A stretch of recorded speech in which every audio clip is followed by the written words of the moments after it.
اور آپ پیدائشی ولی تھے، پیدائشی ولی سرکار مفتی اعظم ہند رحمۃ اللہ تعالیٰ علیہ، یہاں تک کہ آپ کی پیدائش کا یہ واقعہ ہے کہ جب سرکار اعلیٰ حضرت یہ سرکار مفتی اعظم ہند کی پیدائش ہوتی ہے، اس وقت سرکار اعلیٰ حضرت مالیرہ شریف کی سرزمین میں تھی۔ سرکار اعلیٰ حضرت نے خواب دیکھا گھر کے اندر ایک نورانی، ایک حسین و جمیل لڑکا پیدا ہوا ہے۔ خواب ہی کے اندر اس لڑکے کا نام عالیہ رحمان نے دیا، اور پھر جب سرکار مالیرہ سرکار حسین نوری میاں کو خواب کے بارے میں بتاتے ہیں تو آپ بہت خوش ہوتے ہیں، یہاں تک کہ جب سرکار مفتی اعظم ہند کی پیدائش ہوتی ہے تو سرکار نوری میاں فرماتے ہیں کہ دیکھو جب میں بریلی شریف آؤں گا تو اس لڑکے کو میں دیکھوں گا، یہ لڑکا بہت نورانی بابرکت لگتا ہے۔ اور پھر 6 مہینے کے بعد جب سرکار نوری میاں بریلی شریف آتے ہیں اس وقت سرکار مفتی اعظم ہند کی عمر 6 مہینے کی تھی، تو سرکار مفتی اعظم ہند کو سرکار نوری میاں لے کر کے پیار کرتے ہیں، فرماتے ہیں یہ بچہ بہت مبارک بچہ ہے، یہ بچہ علم و فضل کا دریا بہائے گا، پوری دنیا کے اندر اسلام و سنیت کو عام کرے گا، دین اسلام کی تبلیغ کرے گا، اور یہ بچہ ولی ہے، یہ بچہ پیدائشی ولی ہے۔ اس سرکار مفتی اعظم ہند کے بچپنے کا یہ عام تھا کہ جس کے ولایت کا ڈنکا دیتا تھا اس سرکار مفتی اعظم ہند کے جوانی کالم کیا رہا ہوگا۔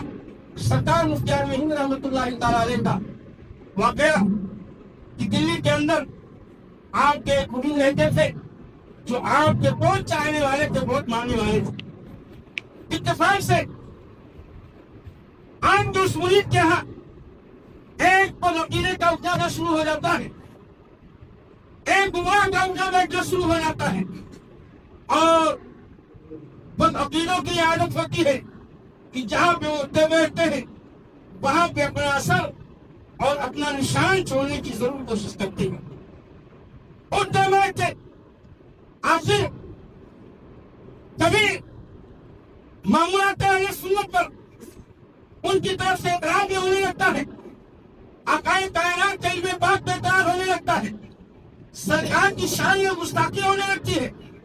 سرکار مفتی اعظم ہند کے مرید کہتے دیکھو میں زیادہ پڑھا لکھا نہیں ہوں، میں اس کا جواب تو نہیں دے سکتا ہوں، لیکن جب میرے پیر و مرشد مفتی اعظم ہند میرے یہاں آئیں گے میں تمہاری ملاقات کرا دوں گا، اور پھر جو بھی تم کو پوچھنا ہوگا میرے پیر و مرشد سے پوچھ لینا۔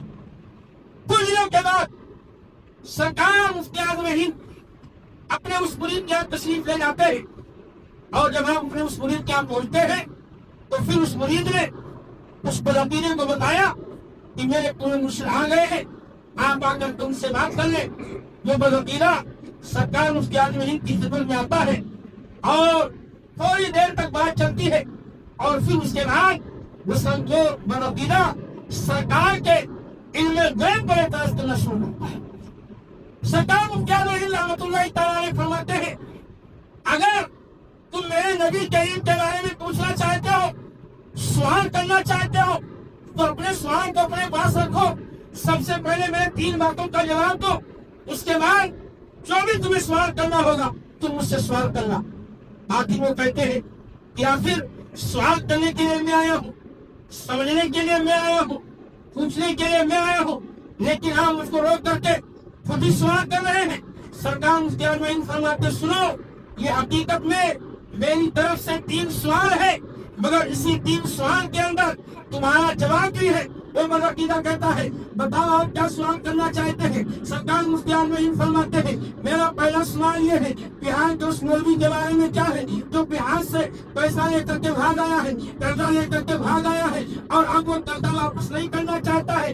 دوسرا سوال یہ ہے بہار کے اس مولوی کے بارے میں شریعت کا کیا حکم ہے کہ بہار کے اندر اس کے پورے ماں باپ رہتے ہیں، اس نے اپنے پورے ماں باپ کو چھوڑ دیا ہے، کبھی خرچہ نہیں دیتا ہے، کبھی ان کی خبر نہیں دیتا ہے۔ اور میرا تیسرا سوال یہ ہے ہیں بہار کے اس مولوی کے بارے میں شریعت کا کیا حکم ہے جو بہار کے اندر اپنے بال بچوں کو چھوڑ کر کے چلا آیا ہے، نہ تو کبھی اپنے بال بچوں کو خرچہ دیتا ہے نہ ان کی خبر گیری کرتا ہے. بتاؤ شریعت میں ایسے مولوی کے بارے میں کیا حکم ہے؟ آپ نے جیسے ہی وہ بدعقیدہ اتنا سنتا ہے کانپتے ہوئے جسم کے ساتھ کھڑا ہوتا ہے، سرکار مفتی اعظم ہند کے قدموں پہ گر پڑتا ہے اور کہتا ہے سنو آپ نے جس بہار کے مولوی کے بارے میں سوال کیا ہے وہ بہار کا مولوی کوئی اور نہیں ہے، قرضہ لے کر کے بھاگنے والوں میں بھی ہوں، ماں باپ کو چھوڑنے والوں میں ہی ہوں، اپنے بال بچوں کو چھوڑنے والوں میں ہی ہوں. وہ بدعقیدہ سرکار مفتی اعظم ہند کے قدموں میں گر پڑتا ہے اور گرنے کے بعد آپ کے ہاتھ پہ توبہ کرتا ہے اور یہ اعلان کرتا ہے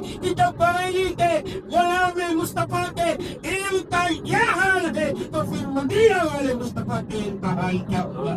چاہے تو سارے حسنے کایا پردے دنیا کی یہ سارے ان کے بھانگوں کا سرکار کا علم کیا ہوگا جب ان کے قدم میں دیکھتے ہیں شاہان سمانا کی جھولی محتاج کا جب عالم کے مختار کا رکھتا ہے.